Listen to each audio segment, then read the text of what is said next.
Welcome to Game Theorem, where we have serious discussions about absurd entertainment. This is what I get for letting all proper dudes run crap instead of nasty clowns. Mina Paces, her imperious condescension. I'm Kira. I'm Kyle. And we're talking about Homestuck. Yes, we've done several Homestuck episodes before. This will be our third one. You can go listen to those if you want to get more information on the story, but you don't have to. Mm-hmm.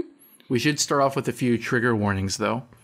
Violence, bad words, and intimacy. Yep. Like mature situations. Mm-hmm. As well as the perversion of historical figures. Yeah. Which will eventually lead to anti-Semitism. Yay! We haven't gotten to talk about that before. No, we haven't. But now we have to. Homestuck is one of our favorite franchises, but in January, Hussey released something on his website that gave a lot of backstory into human history. There was a lot of explanations that we hadn't heard before. He distributed this intentionally, right? Mm-hmm, which was a mistake. Yes, because it's what did this. It's what we're talking about. We are talking about human history within the Homestuck universe, Sis, Paradox Space. And that's going to be a bit of a problem. We're going to be calling out crap as we go along because this story really is crap. Yeah, it's honestly just bad. I've read fan fiction that's better than this. Hussey did eventually apologize when he got the backlash from all of his anti-Semitism. Mm-hmm. And if we talked about Death of the Author, right? Yeah.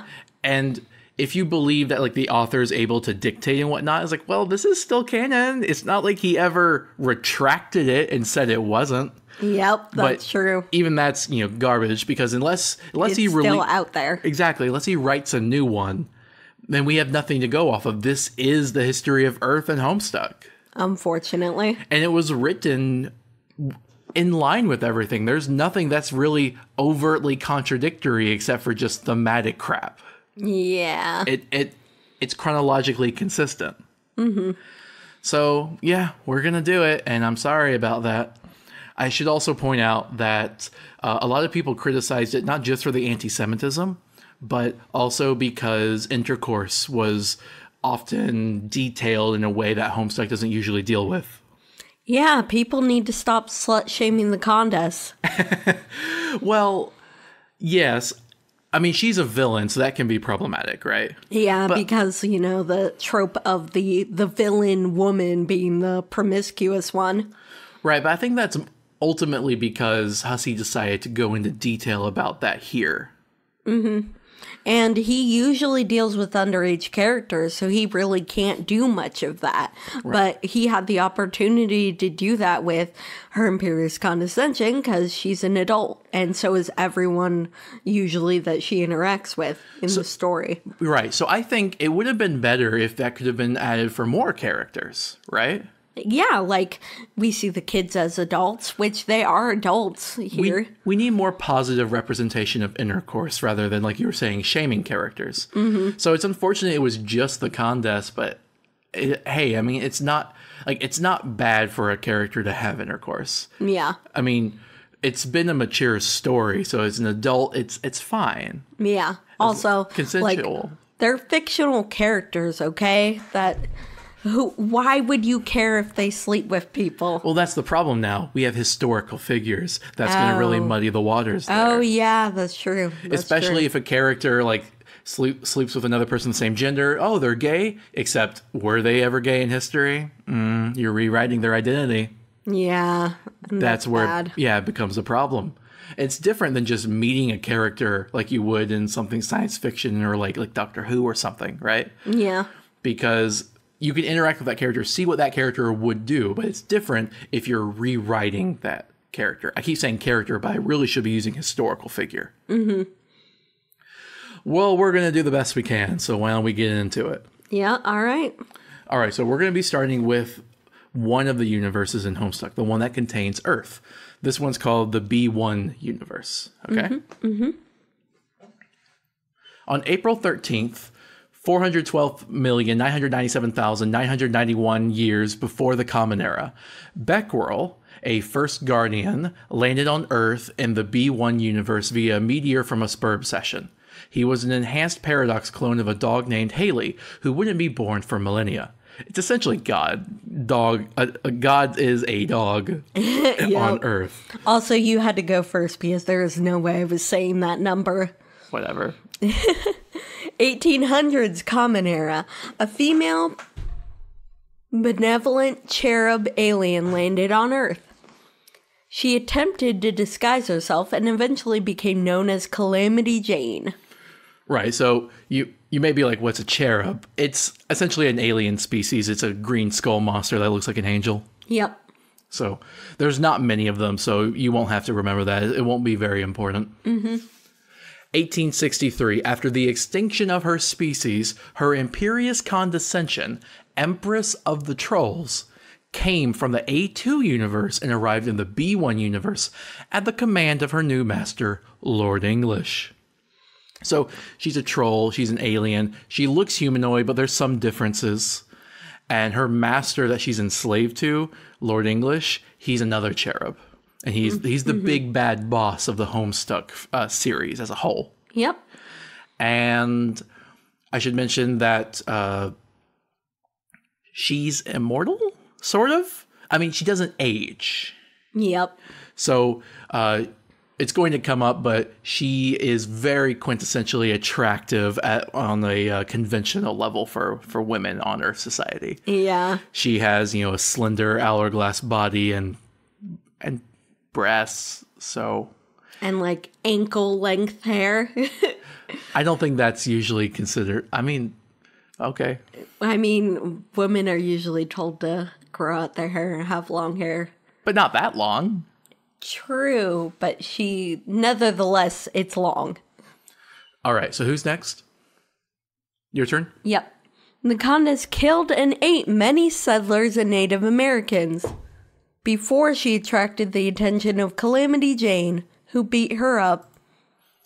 Right, so she thinks of humans as lesser, right? Yeah, also trolls are slightly cannibalistic, so... Not really. I mean... Yeah, they are. Not really. Okay. That's like saying eating your placenta is cannibalistic. Which, okay, it's a type of cannibalism, but it's not usually what people think of as cannibalism. Fair enough. The Condas normally took over alien civilizations by force, but since she was by herself this time and at the command of Lord English, she decided to disguise herself to blend in society. She started by sawing her horns off.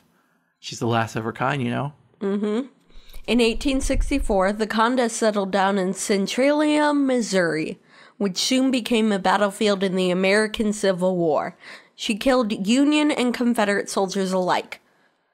When a Union soldier attempted to stab her, Jesse James, a Confederate soldier, tried to save her.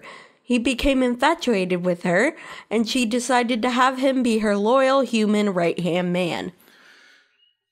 So with these characters that are so far in the past, it's less problematic. There's less rewriting of their history, or I guess there's less stakes at it because they're so far ago.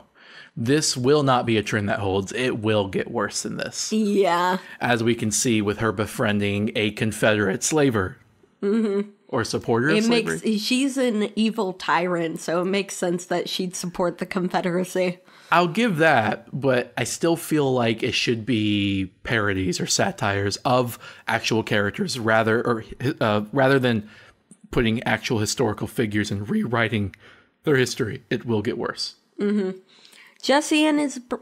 Oh, yeah, it's your turn. Jesse and his brother, Frank James, formed a crime gang, which the Condas secretly led. She posed as their mother under the alias Zerelda James, but she frequently slept with both of them. You had to read about her sleeping with both of them? Yes, I did. That's awful. But the thing is, this means that Zerelda wasn't ever a real person. No, she was just the Condas in disguise. So Hussey wrote a woman out of history. Yep. Great. In 1873, Jesse and Frank robbed a train in Iowa, but a racist con man fooled them and escaped with all of the loot they had intended to steal. The man was known as Mark Twain, but he gave them a card with his alias, Colonel Sassacre, written on it.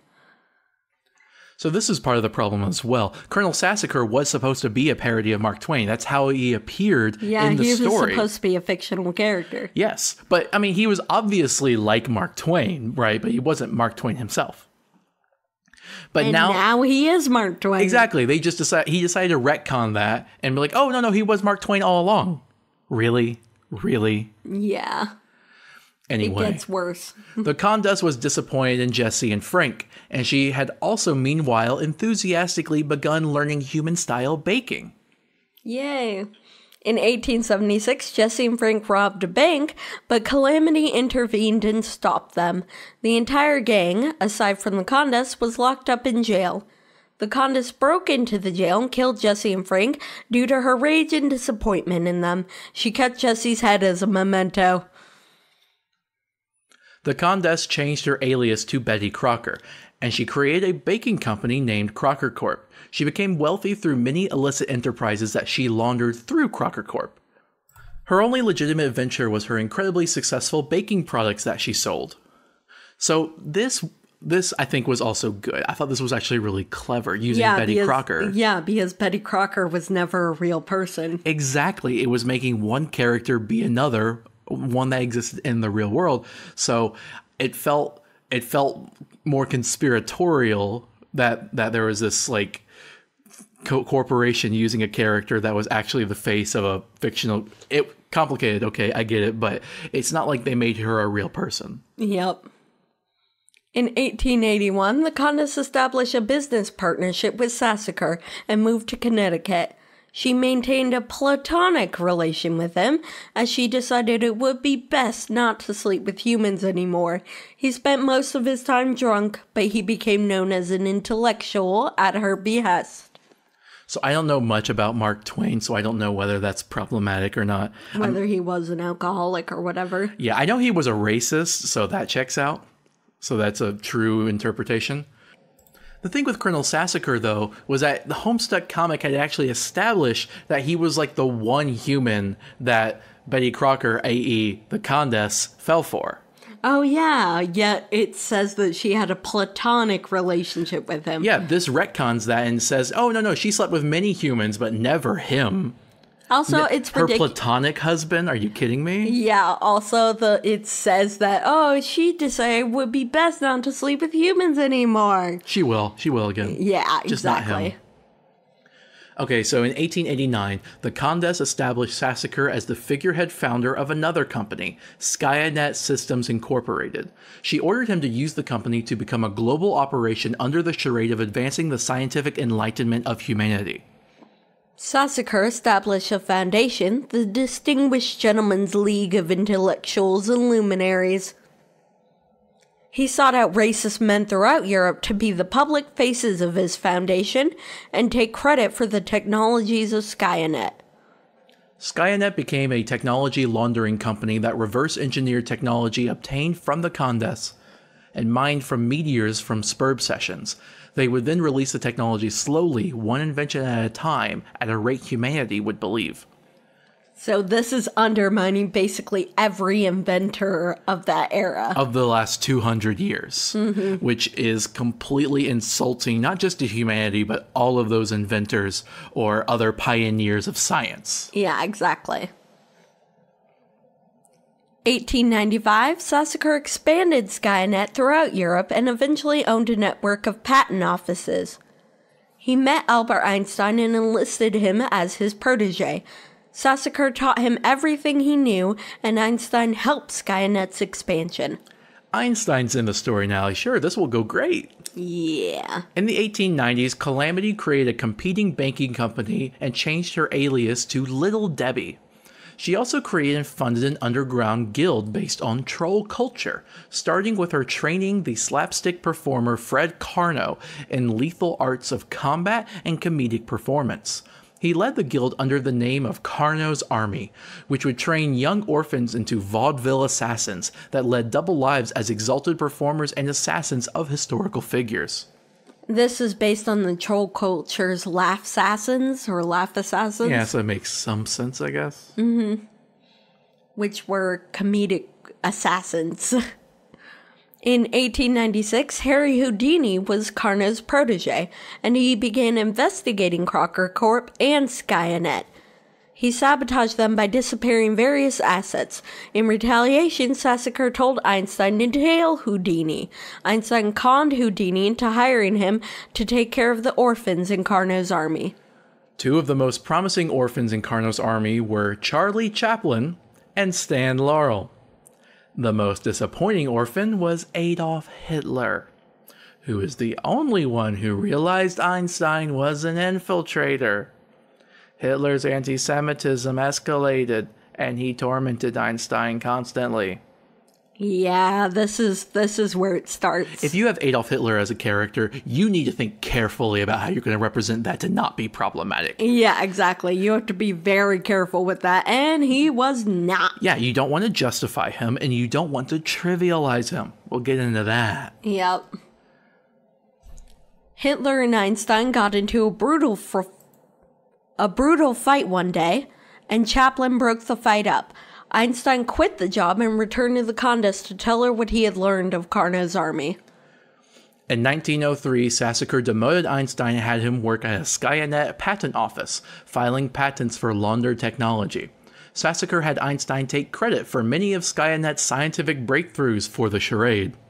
Oh, so, all of the science contributions that Einstein ever made, none of them were real, apparently. Thanks, Hussey. Thank you for that.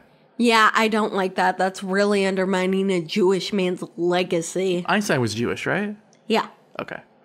Just wanted to make sure, because I think that's part of the reason why it's so offensive. Yeah, because it's like they have this one Jewish great scientist figure, and you're taking that away from the Jewish community. Right. It's like you already took away all the inventions, but then you specify this, and you have Hitler as a trivialized character. Okay, is it my turn or yours? Yours. Yeah. 1904, Houdini asked Einstein for a favor to let Hitler work at the patent office because he was a failure at comedic combat. The Countess told Einstein to keep a close eye on Hitler, but Einstein hated working with Hitler. Now they're co-workers. Yay. In 1909, Hitler and Einstein worked together for years in the patent office. The Countess found Einstein's miserable reports funny. Hitler essentially became seen as an employee of Skynet, which by this point owned a lot of European infrastructure and military assets. I want to point out, if it sounds like we're being positive about the Hitler crap, we're being facetious and sarcastic. We don't approve of this. Yeah, absolutely. Sassacre reassigned Hitler to what he thought was a useless military post in Germany to get rid of him. He also reassigned Einstein back to the United States. In 1910, the Countess and Sassacre lived in the Crocker Manor in upstate New York. Nearby, one of Crocker's bakeries was destroyed by a meteor from a spurb session. When Sassacre investigated the crater, he found a baby girl. She was a paradox clone of herself. I don't know if we specify this, but the spurb session, that's the game that will eventually be played in the main story of Homestuck. Mm-hmm. It takes place in an interdimensional realm and whatnot. It's complicated. We aren't talking about that today. Yep. All you need to know is sometimes it sends meteors and they have babies on them. Yep. They will eventually be the main characters, the players of the game. 8 days later, another meteor from a spurb session crashed outside the Crocker Manor. When Sassacre investigated the crater, he found another baby that was also a paradox clone of himself. However, he was playing with some flintlock pistols and accidentally shot Sassacre, killing him. The Countess began raising the children as her own. She named the girl Jane after her nemesis, and groomed her to one day be a challenging heiress to her empire. She named the boy Jake because it sounded similar to Jane.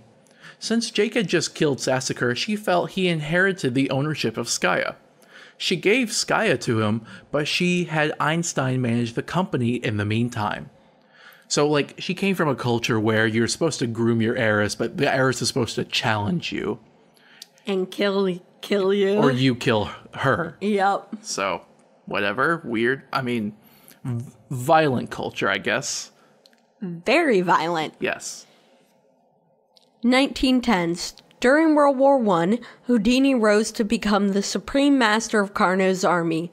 Houdini, Chaplin, and Laurel were responsible for key assassinations that led to the Allies' victory.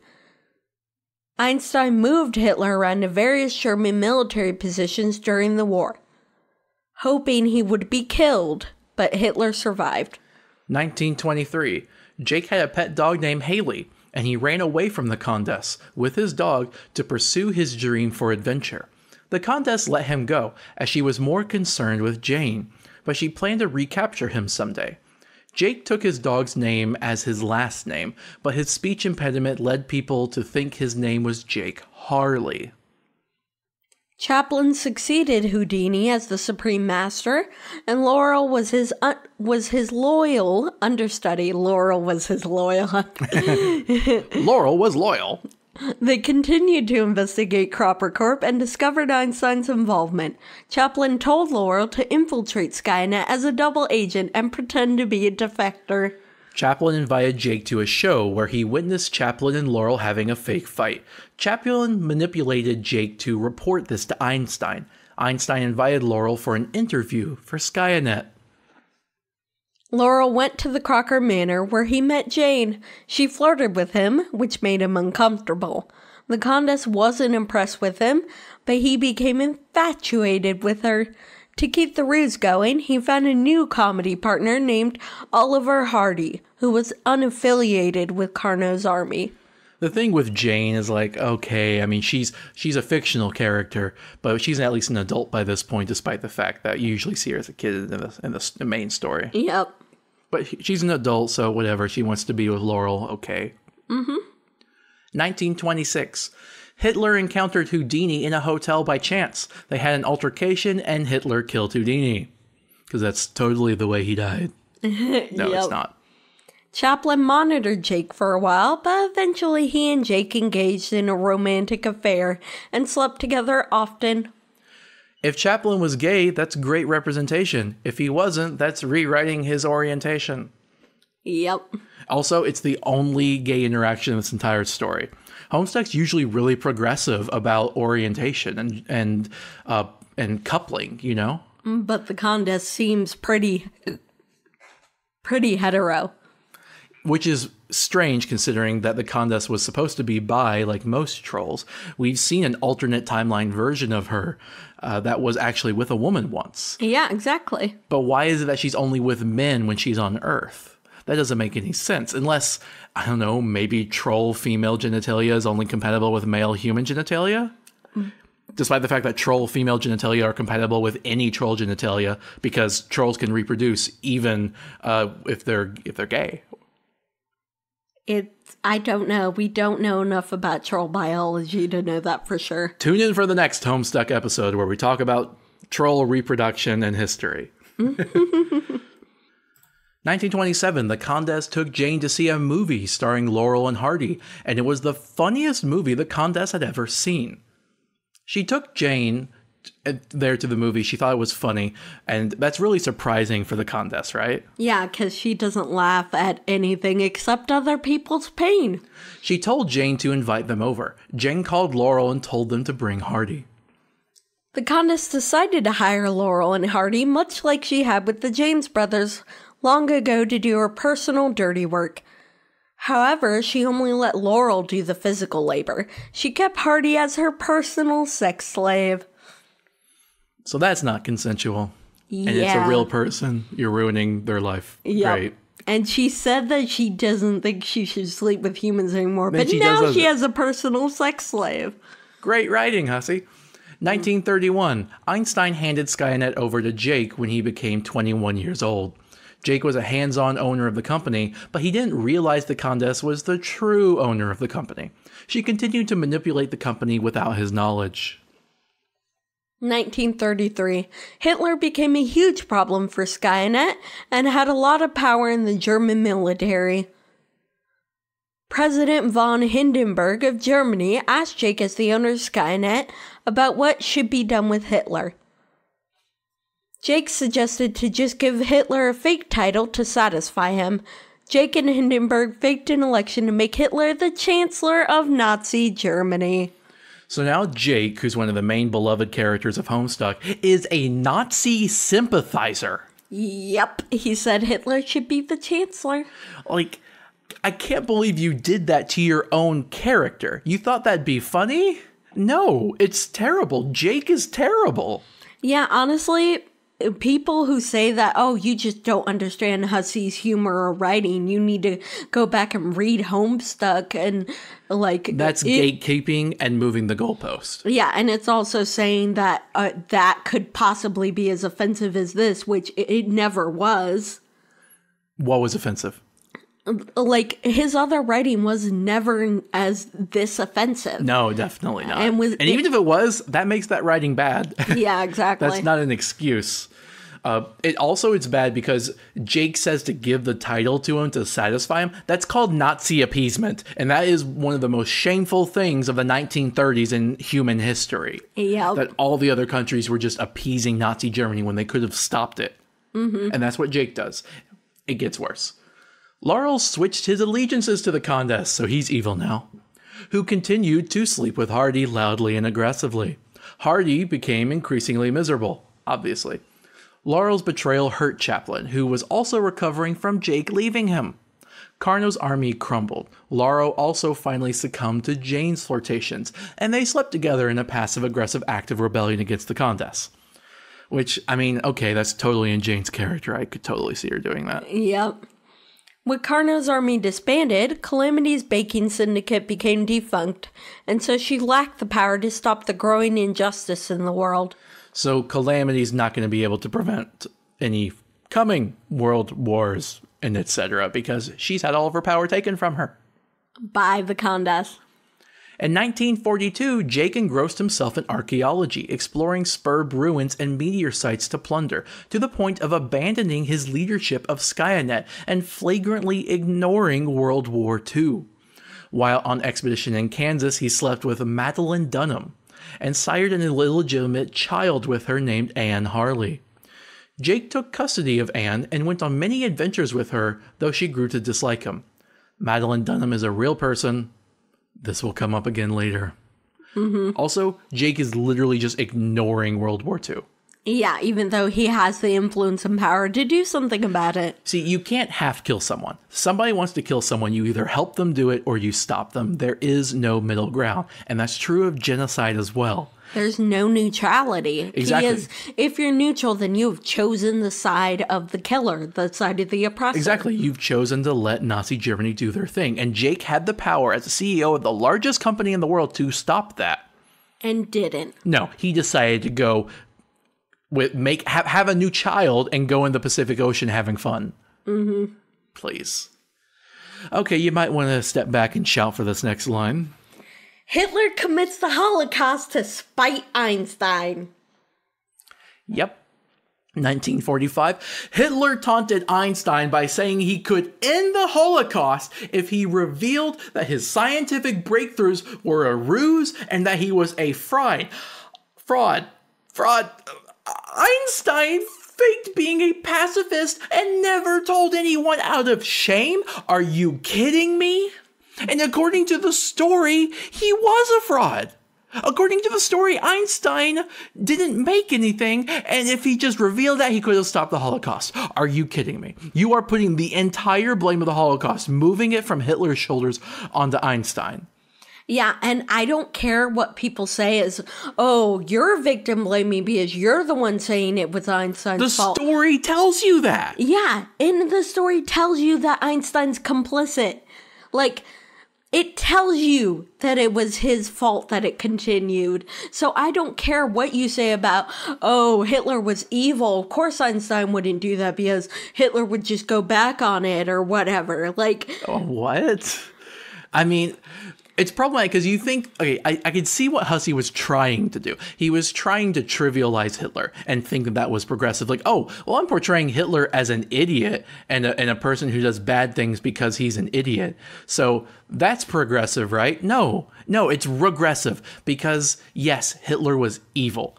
And you need to acknowledge his evilness, but he was. You could say he was an idiot too. I would understand that, but you're shifting the blame from him, not condemning him for what he's doing, and giving it to Einstein instead, who you're saying could have stopped him. Yeah, You're not even acknowledging that Hitler and, obviously all the people that helped him and enabled him caused the death of millions of people. The Holocaust is almost even glanced over in this story. honestly, he could have written that, Einstein knew Hitler wouldn't stop even if he did this, so he decided to keep his standing or whatever. Well, you could have even just had him heroically announce it or something. Yeah. Or, we're all going from the assumption that he was a fraud, which in real life he wasn't. Uh-huh. So it's problematic on so many levels, but really, whenever you talk about Hitler, you don't want to trivialize the atrocity that he committed. That is offensive. Yeah, it really is, because you're basically saying that it doesn't matter, that it wasn't... You're taking the responsibility for their own actions and saying that, it was because of this or that. It was because of something that they couldn't control or wasn't their actual fault. Right. And that's really offensive to everyone that died in the Holocaust. Mm-hmm. It's just so wrong, and you shouldn't do that. You should try to take Hitler situations or stories involving Hitler very tactfully, because there's situations where people try to do really well and mess up. Which I guess this is that, but I don't even think he was even trying that hard. He said the whole thing was supposed to be satire, and I don't see it. It just seems like it seems anti-Semitic. That's what it seems. Mm-hmm. And this won't be the last time that's brought up, but let's move on. Chaplin begged Laurel to kill Hitler, and Laurel asked the Countess. The Countess felt Hitler was a rogue agent in the way of her own plans for world domination. So she ordered Laurel to kill Hitler and bring back his head. Laurel infiltrated Hitler's bunker, killed him, and returned with his head. So the Countess is not on Hitler's side, even though she's a terrible autocrat and dictator too? Yeah. I mean, whatever. I'm not going to complain about killing Hitler. The Countess was sleeping with Hardy when Laurel returned. Jane confessed to Laurel that she wanted to run away with him and start a life together. He refused to abandon the Countess, but she wanted to at least have his baby. They slept together on the Countess's couch, and then Jane ran away. Yeah. So Laurel was terrible to Jane, apparently? Yep. Jane settled down in Washington State and had a son. Yeah, at least get out of there, Jane. That's not a healthy environment. While exploring the Pacific Ocean, Anne ditched Jake when he stopped in Hawaii. She changed her last name to her mother's name, becoming known as Anne Dunham. This is only the first child to renounce Jake's last name. Sure.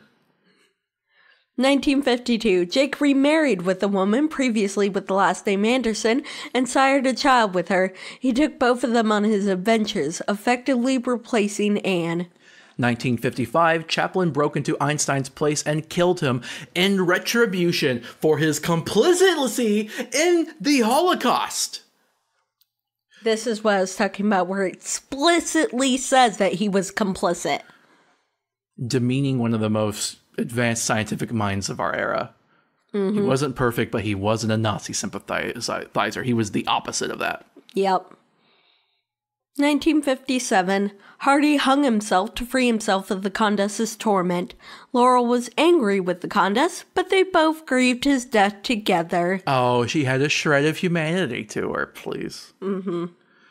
Jane opened a joke shop selling comedic accessories and married a simple businessman with the last name Egbert. She therefore became known as Jane Egbert. Laurel never spoke to Jane again, but he visited Jane's son occasionally to teach him some tricks. Jake and his family were exploring an island in the Pacific Ocean when Chaplin ambushed him. He shot towards Jake in retribution for his complicity in the Holocaust. However, Jake used his wife as a human shield, and she died in his place. Jake is the worst character, aside from Hitler and the Countess, in this story. Mm-hmm. Because, yeah, you know what? He deserved that. He was complicit in the Holocaust. And since Jake is a fictional character, I don't know why you want to take one of your main characters from the series so badly, but hey, I get it. Apparently Jake is a Nazi sympathizer, so you know what? Chaplin, come here and kill him. Mm-hmm. He uses his wife as a human shield. That's even more condemnation. Yep. So Chaplin beat Jake up, and he was going to kill him. However, Calamity had been watching over the island, and she convinced Chaplin to spare Jake. Chaplin took Jake's son away from the island. He eventually adopted him and renamed him Harry, after Houdini. Harry took his mother's last name and became known as Harry Anderson, aka the wise guy. So Jake sired a historical figure now. Also, this is the second child to renounce his last name and take his mother's name back. Yes. And next? 1961, Anne had a husband, Barack Obama, with whom she had a child, also named Barack Obama. So now Barack Obama is a descendant of Jake. In his complicated family tree, this really just feels like an attempt by Hussey to make Jake technically related to an African American, probably the most iconic of them all. Yep. It's that kind of Caucasian American racism where you say like, oh, well, technically my family tree is related to such and such a person. Yep. Right? Just to use that as an excuse for your racism. Yes. And I can say like, there's been some stories in the news of famous people doing this. And I know like my biological family, they used to do this crap. Mm-hmm. Anyway, the Condess redirected much of Skynet's resources for a massive cloning project, and she told Laurel to lead the project. In 1964, the Condess demonstrated the results of the cloning project to Laurel and showed him that they had reverse-engineered sperm ectobiology. In her demonstration, she used two sources of genetic material.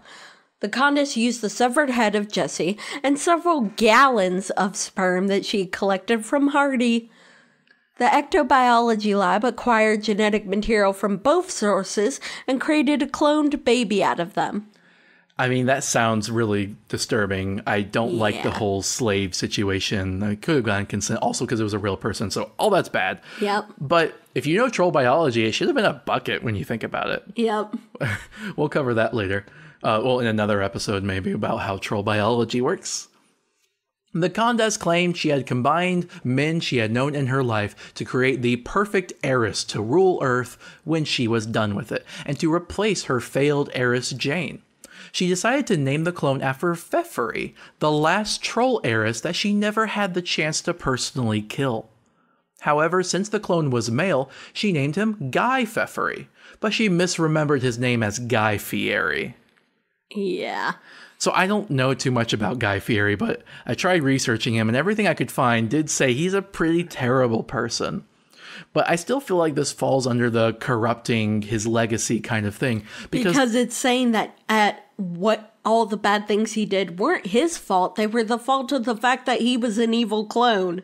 Yeah, he should never have existed to begin with. But no, I mean, it's deferring it from his own choices and actions, but it's also making him out to be much worse than he ever really was. Yep. All right, the Condess tried the cloning a few more times, making many Fieri clones as she adjusted the settings. Most of them were maniacal, but she eventually made one that was more intelligent. She named him Violent J and said he would be the grand general of her empire. And keep in mind, like we said, a lot of the generals of her old species were kind of, what were the juggalos? That's what they were. Mm-hmm. The Condess restarted the ectobiology lab and used some of Laurel's blood and Hitler's severed head to create another cloned baby because she preferred to always have two right-hand men. She named him Shaggy 2 Dope. Violent J and Shaggy 2 Dope were her attempts at recreating the birthful messiahs from troll society and religion. So, I mean, again, this is like the Fieri thing because these two are real people? They're real people. They were rappers, I think, and they were very anti-science and not great people, but they're making them out to be literal monsters here. Yeah. That are like almost genocidal, or at least working for someone who is. Mm-hmm. The Condess told Laurel to distribute Fieri Prime, the Fieri clones, Violent J, and Shaggy 2 Dope throughout the world. She wanted them to grow into intelligent adults so that one day she would have her support seated and cemented within humanity. In 1965, Chaplin, along with Harry, his apprentice and son, ambushed Laurel while he was delivering Fieri. Chaplin killed Laurel for his complicity with the Condes, but Harry insisted that they rescue the baby. Harry took Fieri and raised him with the blessing of Chaplin. Late 1970s, Jake became a huge fan of a celebrity known as A. Claire. They eventually married. Jake continued in his quest to explore Spurb runes, but he found that he needed to develop advanced software to decode Spurb runes. He returned to managing Skynet's influence in the tech industry. So A. Claire is a fictional character, and honestly a stand-up female role model by the sounds of it. Yep. So she really could have done better than Jake. I don't know why she chose Jake. Jake learned that 2 meteors from a Spurb session had crashed. One landed in Texas, and a baby survived and eventually was named Dirk. He was a Paradox clone of himself. Another landed in New York, and a baby survived and eventually was named Roxy. She was a Paradox clone of herself. Jake set both of them up with trust funds to ensure their safety and eventual use to Skynet. Jake settled down in New York with Claire because he needed a lab and a base of operations, and he wanted to be near Roxy, the Paradox clone for whom he showed preferential treatment. He let Roxy live in a Skynet lab. No parents, just living in a lab, thanks to some creepy old Nazi sympathizer. 1980, Jake and Claire had a daughter named Joey Harley. A few years later, Jake and Claire had another child named Jude Harley.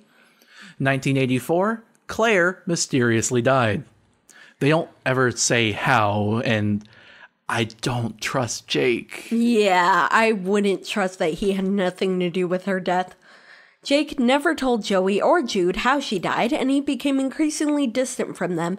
He eventually gave Roxy a job at Skynet and as a permanent babysitter for Joey and Jude, even though Roxy grew up into an irresponsible near-alcoholic.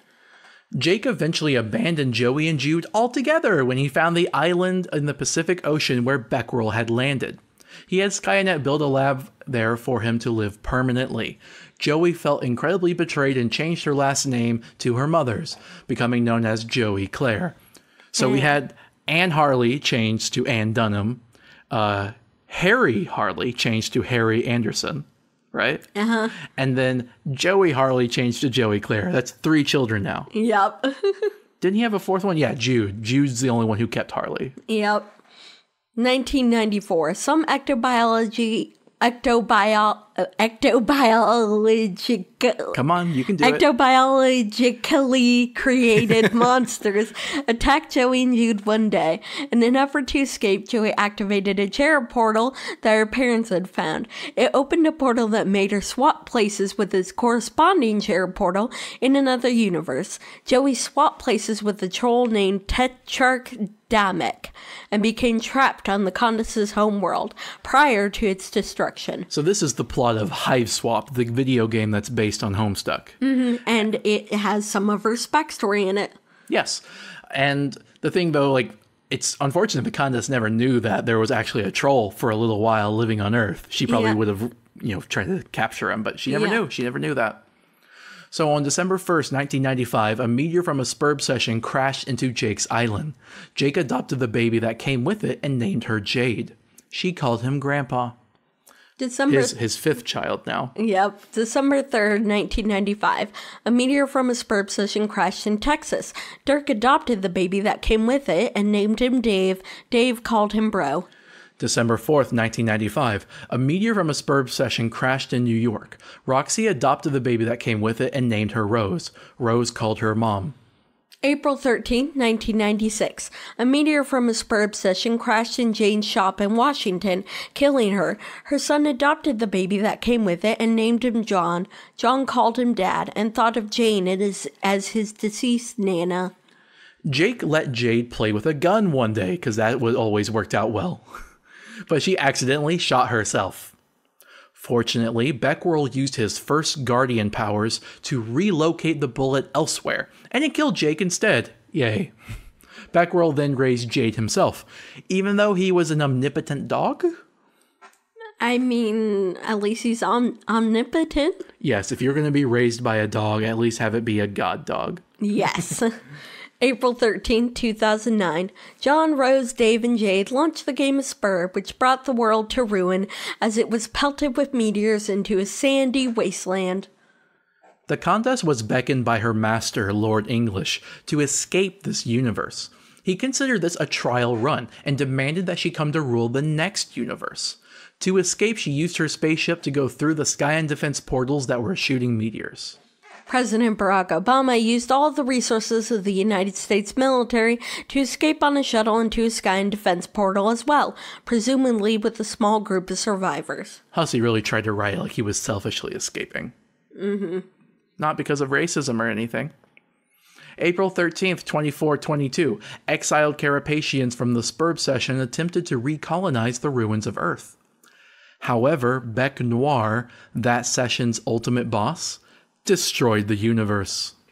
Yep. So now we're going to talk about the actual session very briefly, just to understand what happens next. So this is what goes on in the game that they played, the interdimensional game. John, Rose, Dave, and Jade failed their session of Spurb spectacularly. They enacted the scratch that reset the game so that humanity would have a second chance of success. In doing so, history was reset, and with some altered settings specifically involving the meteor impacts. Right. So now we have to go through it all over again. And this is going to be the B2 universe instead of the B1. The only difference is that the meteors are going to land differently. Yep. And also, the Condes and Obama surviving from the previous timeline. Yep. So on April 13th, 412,997,991 years before the Common Era, Godcat, a first Guardian, landed on Earth in the B2 universe via a meteor from the new Spurb session. She was an enhanced paradox clone of a cat, one who wouldn't be born for millennia. In 1863, Common Era, the Condes came from the B1 universe and arrived in the B2 universe to repeat everything she had done before. However, she committed to cutting out much of the nonsense that happened last time around. In 1910, 2 meteors from a Spurb session crashed near the Crocker Manor, but the babies were John and Jade this time, instead of Jane and Jake. The Condes raised John to be her heir this time, and John never became infatuated with Laurel. Jade was apparently too wily for her to train. Chaplin became infatuated with Jade Harley instead of Jake. And Jade learned of the Condes' crimes. Jade owned Skynet and learned of the existence of Lord English. She designed Skynet with logos reminiscent of Lord English to compete with Crocker Corp and scare the Condes. She eventually discovered the island in the Pacific Ocean and hid from the Condes there. So Jake was complicit with so much crap. Jade did not do the same thing. She stood up to the Condes. She's great. Yep. 1940s, Lord English made the Condes fix a deviation in the timeline that originated from wiping someone from history. She reused DNA from the old timeline that she had acquired from the son that Jane and Laurel had sired. Since John wasn't having a child with Laurel in this timeline, the Condes used in vitro fertilization to impregnate John Crocker's wife with the clone of the son that Jane and Laurel had previously sired. Did that make any sense to you? No. Not at all? No. So you know how before in the other timeline, Jane and Laurel had a baby who would eventually be John's father, right? Okay, so because of that, John needs to have a baby. Yeah, John. Now that it's swapped Jane. around, John and Laurel need to have a baby. That would be the father of Jane. But John and Laurel can't have a baby. Yeah, so they just cloned the original dad character, and now there's a new dad. Yep, in John's wife. Yes, so Jane is both the mother and daughter of dad. Yeah, that's really weird. Yes. One day, John saw Hitler's head on a desk in the Crocker Manor and ran away with his wife to the other side of the country. Yeah, go, John, go. Yep. 1970s, Jade learned that 2 meteors from a Spurb session had crashed. One landed in Texas and it carried Dave instead of Dirk. Another landed in New York and it carried Rose instead of Roxy.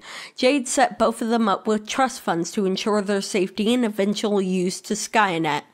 In 1977, Harry raised Fieri just as before. However, the Condes managed to get to Harry and corrupted him into working for Crocker Corp. Harry was conflicted, but he raised all of the Fieri clones, including Violent J and Shaggy 2 Dope, in secret. Chaplin ambushed them to try to stop them, but the Fieri clones swarmed him and killed him. He wasn't able to defeat them this time. 1989, Violent J and Shaggy 2 Dope formed a rap group called the Insane Clown Posse as the Fieri clones grew up into men around the world. I see what they're trying to do, but I don't like it. December 1st, 1995, a meteor from a spur obsession crashed into Jade's island. Jade adopted the baby that came with it, which was Jake instead of Jade. Jake called her grandma. April 13th, 1996, a meteor from a spur obsession crashed in Washington. John's son adopted the baby that came with it, which was Jane instead of John. Jane called him Dad and thought of John as her deceased papa. The Condes made sure that Jane knew she was the heiress to Crocker Corp empire, and she used Crocker Corp propaganda to make her have a favorable opinion of Crocker Corp. The Condes personally killed Jade in vengeance for her years of opposing her. She then repurposed Skynet's robotics into service of Crocker Corp. Oh, one thing I wanted to add, though, was not only was Jade trying to use Lord English's persona to terrify the Condes, she even gave Jake, who she was raising now, right? Mm-hmm. She gave Jake the last name English. That's why he's known as Jake English. Oh, yeah. 2008, Obama ran for president of the United States once again and was elected in a landslide. Since he was born in the previous timeline and not this one, his birth certificate was questioned. Now that's ridiculous. Yeah, because it was because of racism, and you're saying, oh, he was born in another timeline. It's stupid. Yeah, it's justifying racism because the whole thing about his birth certificate, that's why they're called birthers. It's a conspiracy theory born out of the alt-right, ultra-conservatives, and adopted by eventually who became the current president. Yep. Even though Obama published his birth certificate in the very first year of his campaign. And you know what they said? They said it was fake, because of course they did. Mm-hmm. And, you know, because Obama was descended from Jake, apparently, and since Jake never had children yet, that's why Obama doesn't exist in this timeline. That's why, in order for Obama to run, he had to literally transfer from the previous timeline. You know why Hussey had to do that? I mean, he had to do that. He had wrote himself into a corner because the entire 21st century would be completely different if it wasn't for Obama. He was that intrinsic to it. Yep. So he literally had to go like, ooh, I gotta go yank another Obama from another timeline. Yep. The Insane Clown Posse and Fieri clones around the world bring troll juggalo religion to humanity, and the Insane Clown Posse are seen as the mirthful messiahs. November 11th, 2011. Jane and Jake launched the game of Spur, but since their session was a void session, no cascade of meteors destroyed the world. They basically failed even worse this time. On this day, the Condes rebranded Crocker Corp alongside her announcement of her existence to the world. She revealed to humanity that she was actually an alien, but she was also a CEO with significant financial power over humanity. She started growing her horns out. Dave and Rose led the rebellion against what they called the Juggalo Uprising that was led by the Insane Clown Posse. Rose wrote subversive literature condemning the Condes and Juggalos, and Dave directed movies with subtle anti-Crocker messages, starring Ben Stiller and Owen Wilson in Sweet Bro and Hella Jeff. I guess that's fine because they're actors and they just portray them as actors of a fictional movie. Mm-hmm. Although they make them into revolutionaries, which I don't know if they're that progressive. I don't know. Let's keep going. Dave amassed a fortune when he discovered how to produce artifact grist, which were 3D JPEGs that were somehow worth a negative amount of money. He produced millions of artifact products and annually had to ship shuttles of them into the sun. He also created several artifact statues of liberty as monuments to the rebellion. 2016, a bunch of Fieri clones working for the Russian government alongside one Fieri clone in America, who went by the name Steve Bannon, colluded to install an idiot that falsely claimed to be a billionaire into a position of power. The botched election saw to the presidency of President Donald Trump. I get what they're trying to do. They're trying to be like, how could so many Caucasian Americans, or men, right? How could so many men vote for such an idiot, such an obviously wrong thing, right? Right? It was a conspiracy. Exactly. That's what they're saying. And not acknowledging that, no, there are a lot of problematic people in the world that actually did want to see him, right? And I mean, I guess there is a sort of experiment. If you want to talk about legitimate issues like gerrymandering or something, I get that, right? But we're like, oh, no. Humanity's not actually terrible and they want to do this. They are literal monsters. That's, again, it's trivializing the situation. It's also taking the responsibility off of Trump. And onto this mysterious evilness. Right. As well as, anyone who voted for him. Also, by the way, you realize that in order to write this bit, he had to have written this in 2016. So he wrote this in 2016 or later and didn't realize that it was anti-Semitic. Oh, no, he added on to this over time. Exactly, which is like, you'd think at some point, if he wrote this as maybe a teenager or whatever... Okay, he didn't, though. He didn't. That's not even a thing. Yeah. Trump's administration proved corrosive to political norms and led to a dark time in American and world history. Good so far. That makes sense. He learned of the Juggalo Uprising and allied with the Global Rebellion in a desperate attempt to save America and the world? He would have allied with the Juggalo Uprising because he would think that they would win and would want to be on the winning side. Yeah, I mean, honestly, a lot of them are Americans, right? Yeah. He's always America first, and he's very pro-dictator. So, of course, he would support that. He's more of a dictator than we've ever had. He would support that just in the hopes that they would let him keep ruling. Yeah, this makes me really question Hussey's leanings. Yeah. 2024, the Condes and the Insane Clown Posse put on the next election merely as a charade. They elected the Violent J and Shaggy 2 Dope clones as the perpetual dual presidents of the United States. Humanity thought this was ridiculous, but the past few decades had numbed them to the surreal. It's sad that actually is the most realistic sounding thing I've heard yet. Yep. The Condes pressured Congress to rewrite the Constitution into a patchwork of fascism, recipes, and bad rap lyrics, enabling her to use the United States as a puppet government. Fury Prime was appointed to supersede the Supreme Court in the position of High Chaplain of Interstellar War. The Insane Clown Posse eventually committed the Holocaust, a series of mass murders based on anyone who was deemed insufficiently mirthful. Fury was a key architect of the death camps and oversaw the deaths of 5 billion people. I think that's mostly problematic because they talk about that... they talk about the Holocaust, but they barely give any attention to the Holocaust. Yeah. They replace a genocide with a specieside, humanicide. It's just indiscriminate. Yeah. 5 billion, that's almost everybody. Yep. Sigh. In retrospect, many Christians considered Judas the first Antichrist. Hitler was the second, and Fieri was the third. Rose and Dave failed to save humanity, but they brought some criminals to justice. They performed heroic feats when Dave killed the presidents in the White House and when Rose killed the High Chaplain. 2029. The Apophis meteor struck the Earth, and Skynet redacted all databases that implicated their involvement or the involvement of Spurb technology. The devastation accelerated humanity's decline, though they survived. 2050. By this time, civilization around the world collapsed. The Condes accelerated greenhouse gas emissions to accelerate climate change, thereby melting the ice caps and flooding the Earth into a watery wasteland, much to match her preferred biome. The Condes ruled Earth without challenge, but she was troubled at the idea of not having any living heiresses to challenge. She experimented on the remains of humanity to try to institute a blood caste system, but that didn't work. She wanted to, recreate the rules of her old society. Yep. The Condes used ectobiology to bring extinct beasts called Luci from her homeworld back into the ecosystems. She made the mistake of cloning her personal and psychically powerful Lucius Glub Glub. She tried to clone her own species, trolls, so she could rule the way she used to rule. However, anytime she tried, Glub Glub emitted the psychically vast Glub to murder any clone trolls. Mercy kill, yeah.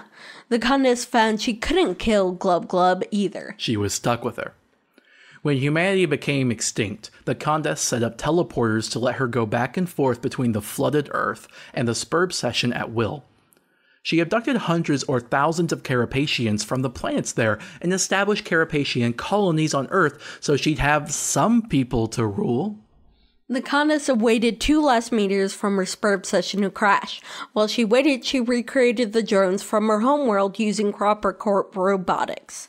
December 3rd, 2409. One landed in Texas and the baby survived. He lived in a high-rise building that Dave had tried to preserve. He named himself Dirk and looked up to Dave as a historical figure and imagined him as his bro. December 4th, 2409. Another landed in a Carapacian colony floating above New York, and the baby survived. She lived amongst the Carapacians and could access the lab that Rose tried to preserve.